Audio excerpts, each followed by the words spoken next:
Hello everyone. पिछले video में हम लोग पढ़ चुके थे कि जो राइटर हैं वो कैरेज में एक व्यक्ति से मिलते हैं जिनको देख करके उनको लगता है कि वो इस व्यक्ति को जानते हैं, बट उसका नाम क्या है वो नहीं जानते हैं। और जिस वजह से देख करके उस व्यक्ति की तरफ मुस्कुराते हैं, तो वो व्यक्ति भी जो है ना इनकी तरफ देख करके मुस्कुराता है, लेकिन इससे जो है उस व्यक्ति का नाम नहीं पता चलता है, उसका नाम क्या है। अब हम लोग आगे देखेंगे। The annoying thing was that I couldn't remember where I knew this fellow's face from. If you understand what I mean, his face told me clearly that he was connected with Bardfield, but that was all it told me. I could not think of where in Bardfield I had seen it.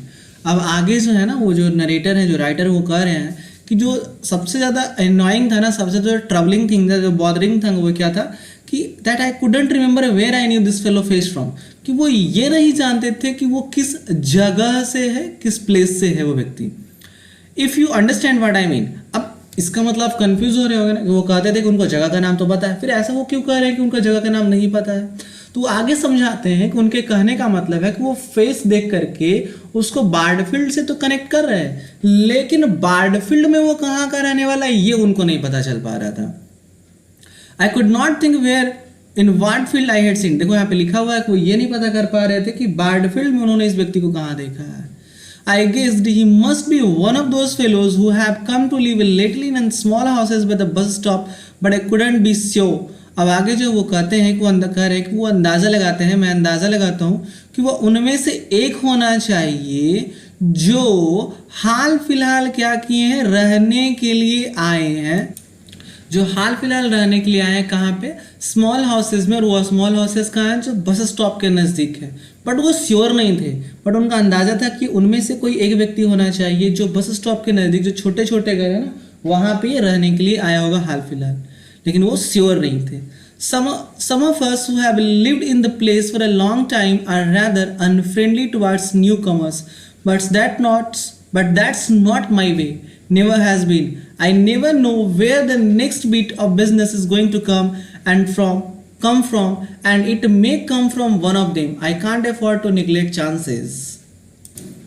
अब आगे जो है वो writer कहते हैं कि some of us who have lived in the place for a long time are rather unfriendly towards newcomers.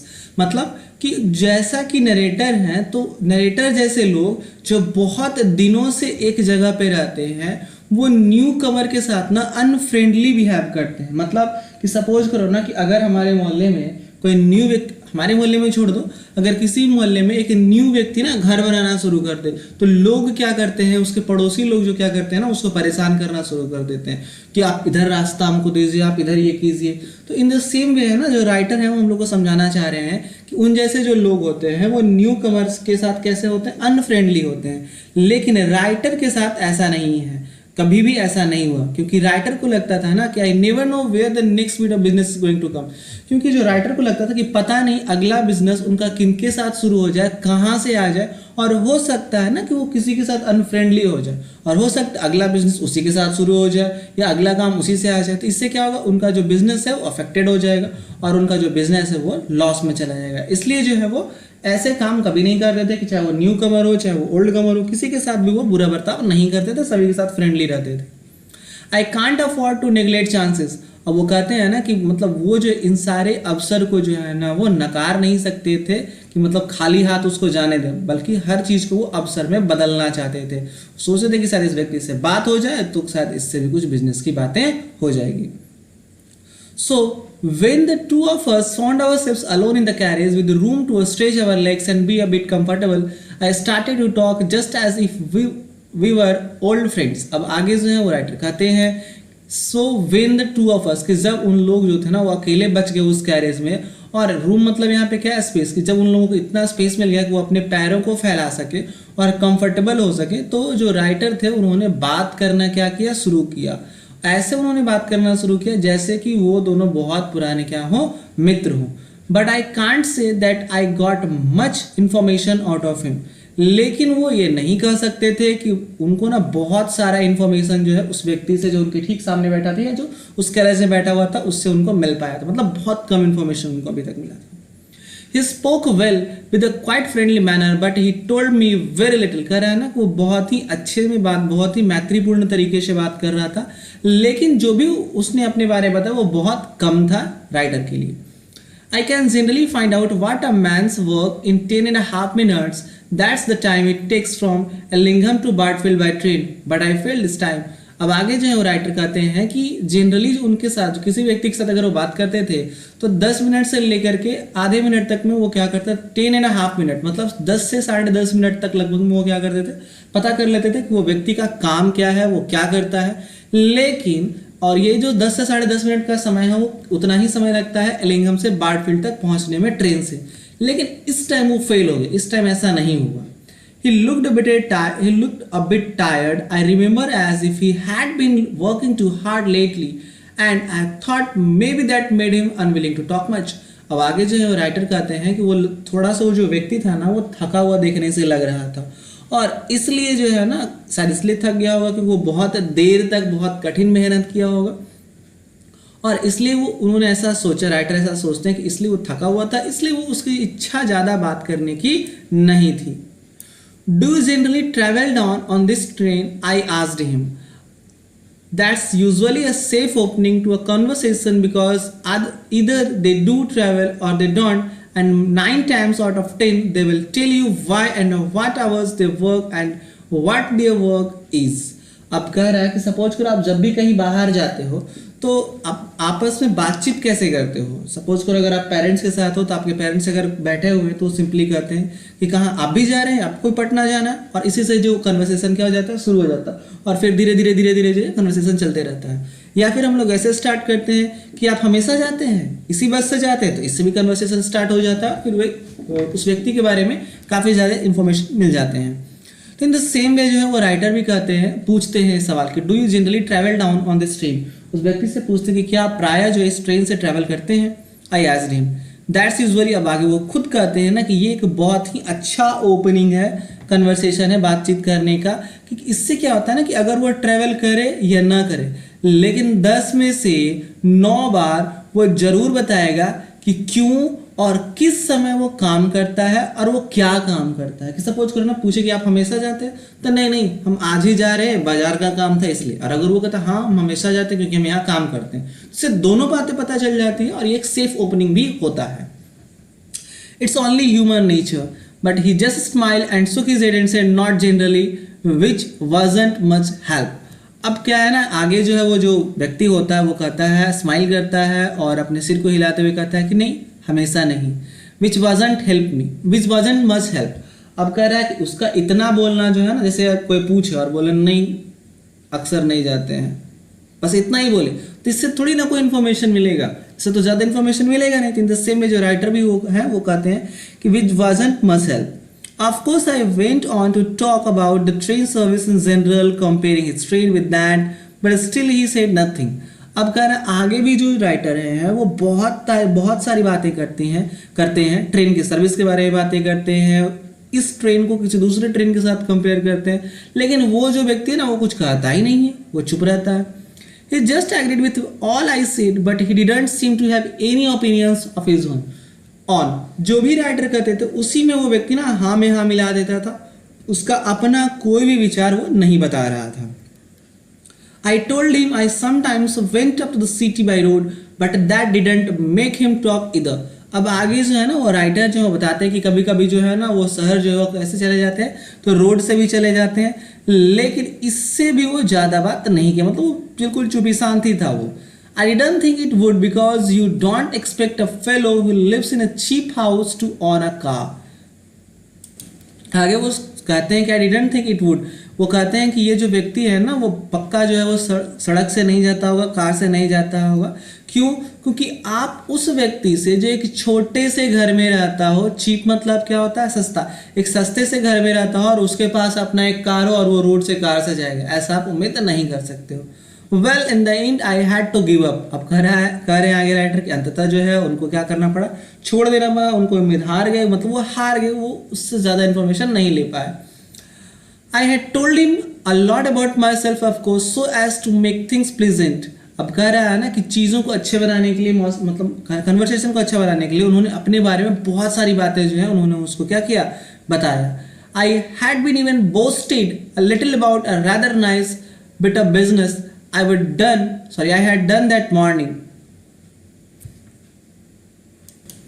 अब आगे जो है वो राइटर कहते हैं ना कि that I had even boasted a little about a rather nice bit of business I had done that morning. कह रहे हैं कि उनको ना थोड़ा बहुत अपने आप में अभिमान भी था कि उन्होंने उस दिन जो है काफ़ी अच्छा बिजनेस किया था।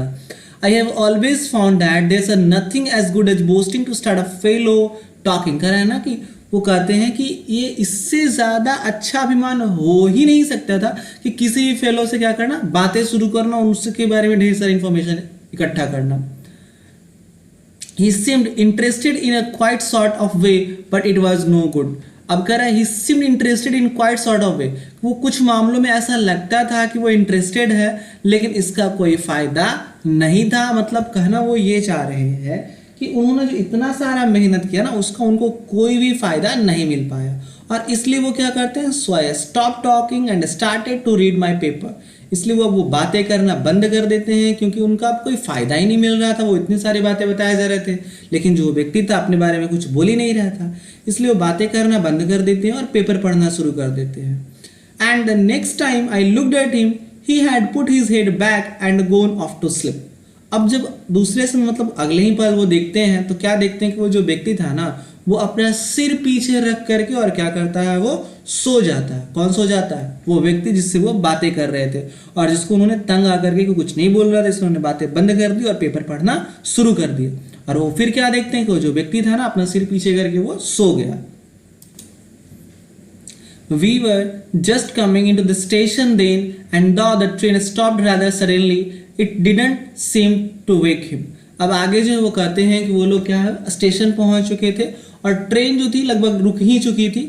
It didn't seem to wake him, लेकिन वो जो व्यक्ति था ना वो उठा नहीं, वो सोया हुआ ही था।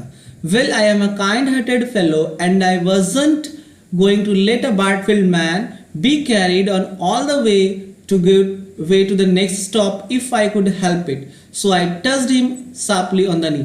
अब आगे जो वो कहते हैं अपने बारे में कि मैं जो हूँ ना एक बहुत ही काइंड हार्टेड मतलब बहुत ही दयालु व्यक्ति हूँ और वो एक बार्टफील्ड मैन को अगले स्टेशन तक उस कैरेज में नहीं जाने दे सकते थे क्योंकि वो बहुत दयालु व्यक्ति थे और उनको लगा कि अगर वो नहीं उस व्यक्ति को जाएंगे तो वो व्यक्ति सोया रह जाएगा, वो अगले स्टेशन पहुंच जाएंगे। इसलिए वो क्या करते हैं, उस व्यक्ति को उसके नी पे टच करके उसको क्या करते हैं, उठाते हैं। जैसे हम लोग भी ना कोई ऐसे हाथ रख के सिर पे सोए तो उसको हाथ पकड़ के ऐसे घुमा देते हैं, हिला देते हैं। In the same way wake up old fellow, we are there, I said। He woke at once and smiled at me। अब वो जो व्यक्ति था ना वो सोया था, उसको कहते हैं कि चलो आप उठ जाओ, हम लोग पहुंच चुके हैं यहाँ पे। तो वो जो है ना वो उठता है और उनकी तरफ देख के स्माइल करता है। Oh so we are, he said and got out after me. अब कह रहा है वो कहता, वो व्यक्ति जो उठता कहता हाँ हम लोग पहुंच गए हैं और वो इतना कहते हुए ना वो बाहर आता है उनके बाद, मतलब पहले नरेटर आते हैं, पहले राइटर आते हैं, फिर वो व्यक्ति बाहर आता है। You know what the weather was like just then. When we came out of the station together, it was quite dark and raining heavily. There was a wind blowing strong enough to knock you over and it was bitterly cold। अब आगे कहते हैं ना कि you know कि आपको पता होना चाहिए ना, तुम जानते हो।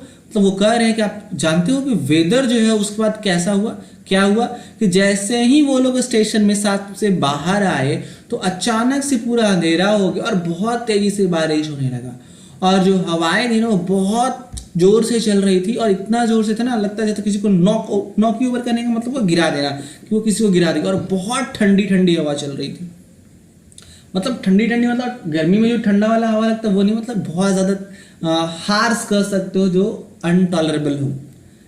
Well what would you have done? The same as I did, I turned round and said to him, listen, there isn't a bus for a quarter for an hour.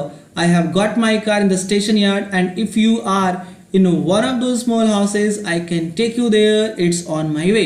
अब आगे जो है ना वो कहते हैं well, what would you have done? The same as I did, I turned round and said to him।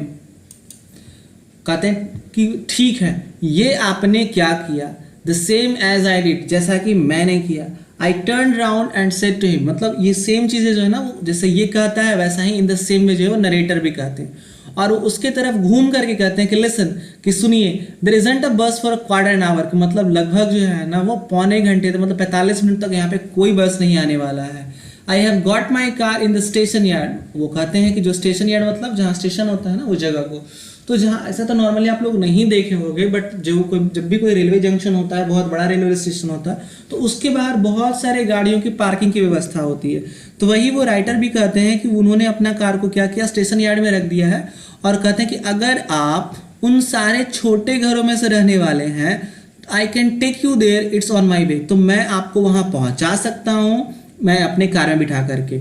मतलब बारिश होना स्टार्ट हो गया था, तो जिसकी वजह से जो राइटर है वो कहते हैं कि लगभग 45 मिनट तक कोई बस नहीं आने वाला है, और अगर आप उन छोटे से घरों में रहते हैं ना जो बस स्टॉप के पास है, तो हम आपको वहाँ पे क्या करेंगे, छोड़ देंगे, क्योंकि मैं भी उसी रास्ते से जाऊँगा। Thanks very much he said and we walked through the water to where my old car was standing and off we went. अब कहते हैं कि वो जो व्यक्ति है वो कहता है थैंक्स वेरी मच, बहुत बहुत धन्यवाद, और वो दोनों साथ साथ चलते हैं उसी पानी से, जहाँ पानी की बारिश हो रहा था, तो पानी से जाते हुए उस जगह पे पहुंचता है जहाँ पे जो है ना उनका जो पुराना कार था वहाँ पे रखा हुआ था। This is very kind of you, he said as we started, and that was the last thing he said until we were half way cross the open country, then suddenly turn round and said you can let me out here. अब आगे जो है वो कहते हैं कि जैसे ही, this is very kind of you, व्यक्ति कहता है ना कि इसके लिए बहुत बहुत धन्यवाद आपको। He said as we started, जैसे ही वो शुरू करते हैं, हम लोग शुरू करते हैं, ही सेड एज, जैसे वो शुरू कर, हम लोग शुरू, मतलब कहना वो चाह रहे हैं यहाँ पे वी जो है वो राइटर के लिए और वो जो व्यक्ति है उन दोनों के लिए आया है। And that was the last thing he said until we were half way across the open country, मतलब ओपन कंट्री यहाँ पे अब क्या कहा जा रहा है, तो हमने आपको पहले ही बताया था कि इस स्टोरी में जो है ना वो कंट्री का मतलब क्या है, कंट्री का मतलब ओपन एरिया हो जो नेचुरल सराउंडिंग में हो, तो मतलब जो बाहर का खुला जो जगह था ना वो आधा लगभग वो क्रॉस कर चुके थे। Then he suddenly turn round and said you can let me out here, thanks very much he said and we walked through the water to where my old car was standing and off we went. आगे जो है वो व्यक्ति कहता है बहुत बहुत धन्यवाद, और वो दोनों जो है ना उस पानी के रास्ते होते हुए कहाँ पहुंचे, जहाँ पे उनका कार खड़ा था, और दोनों फिर कार में बैठकर जाते हैं। This is very kind of you, he said as we started, and that was the last thing he said until we were half way cross the open country. अब वो कहता है कि इसके लिए आपको बहुत, मतलब आप ना, this is very kind of, मतलब इसके लिए आपको बहुत धन्यवाद, बहुत धन्यवाद। और जैसे ही वो शुरू करते हैं, मतलब स्टार्ट करते हैं चलने के लिए, और ये ना लास्ट थिंग होता है तब तक के लिए, अंटिल वी वर हाफ, तब तक के लिए जब तक वो आधा, मतलब आधे रास्ते तक ना, इतना बोलने के बाद वो आधे रास्ते तक कुछ भी नहीं बोला।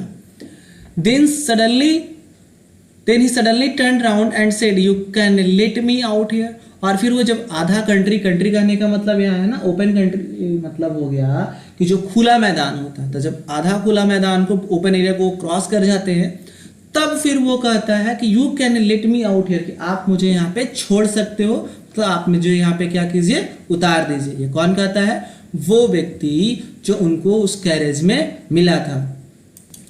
What here? I asked him. It seemed mad because there wasn't a house within 500 yards, and as I say, it was raining and blowing like the end of the world, but I slowed down as anyone would. अब आगे जो है ना वो सोचते हैं, जो writer है केरल हेयर, वो सोचते हैं कि वो पूछते भी उससे कि व्हाट हेयर, यहाँ पे क्या है। इट सिम्ड मैड, ये तो मतलब पागलपन जैसा दिखता है, क्योंकि यहाँ से 500 यार्ड के दायरे में कोई भी घर नहीं है, और जैसा कि उन्होंने कहा था कि जो बारिश बहुत तेजी से हो रहा है और हवाएं बहुत तेजी से चल रही है, जैसे कि लगता है ना कि ये आज पूरी दुनिया समाप्त हो जाएगी, इतना तेज हवा चल रहा है और बारिश हो रहा है। लेकिन वो क्या कर सकते थे, उन्होंने, जैसा कि उस व्यक्ति ने कहा कि आप रोक दीजिए, उन्होंने कार को स्लो डाउन किया, जैसा कि कोई भी व्यक्ति करता। अगर हम लोग भी होते और अगर हमारे साथ कोई बैठा होता, वो कहता कि नहीं आप हमको यहीं पे रोक दीजिए, तो ऑब्वियसली हम लोग को वहां पे रोकना ही पड़ता।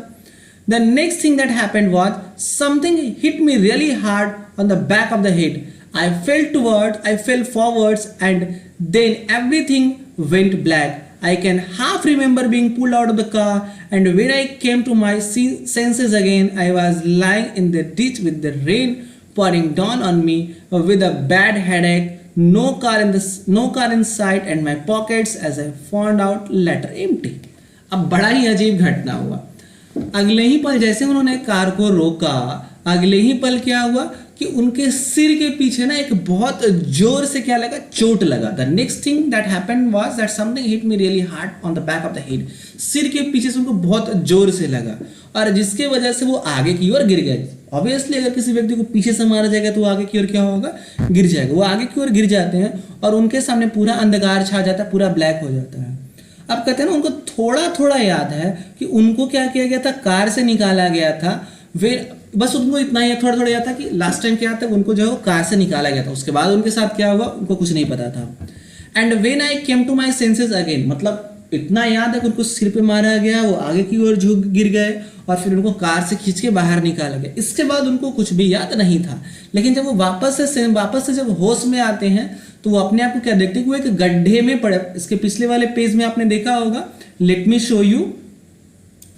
आप देख सकते हो कि यहाँ पे एक व्यक्ति जो है वो क्या है, गड्ढे में पड़ा हुआ है। मतलब उसने क्या किया ना, जो राइटर थे उनको पीछे से मारा सिर पे, जिसकी वजह से वो लगभग बेहोश हो गए और उनको निकाल के उसने क्या किया, कार में, मतलब सॉरी गड्ढे में उसने क्या किया, डाल दिया। और उसने क्या किया, pulled out, sorry it was I was laying in the ditch with the rain pouring down on me. उन्होंने क्या अपने आप को पाया कि वो एक गड्ढे में पड़े हुए हैं, उनके ऊपर पूरा बारिश गिर रहा है, उनका पूरा सिर दुख रहा है बहुत जोर से।